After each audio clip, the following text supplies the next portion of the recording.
Bonjour tout le monde, j'espère que vous allez bien et aujourd'hui on va parler avec vous de la liaison obligatoire. Mais d'abord il faut savoir qu'est-ce que c'est que la liaison en général.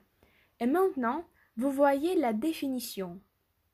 Donc, la liaison est un phénomène de la phonétique qui consiste à la prononciation liée de la consonne finale non prononcée d'un mot graphique avec la première voyelle du mot suivant.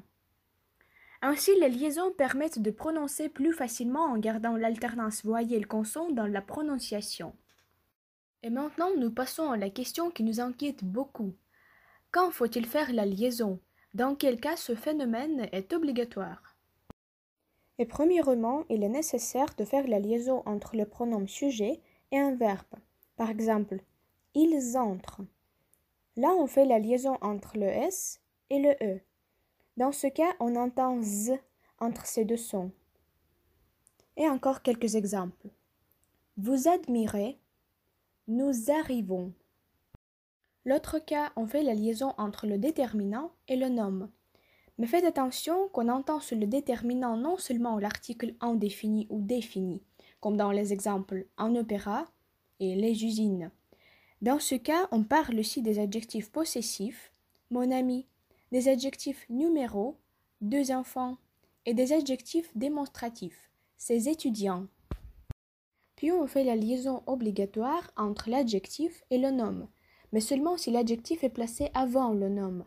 Regardons les exemples. 3 gros arbres, 2 petits enfants.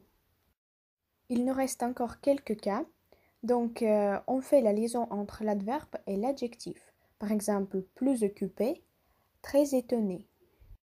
Regardez encore quelques exemples.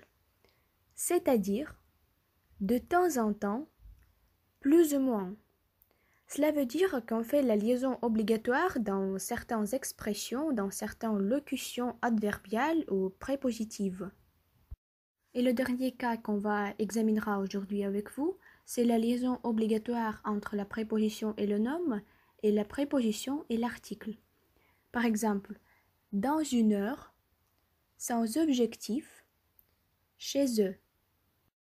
Et voilà, maintenant vous savez dans quel cas la liaison est nécessaire. J'espère que cela vous aide à améliorer votre niveau de la langue française et moi, je vous remercie pour votre attention et à bientôt.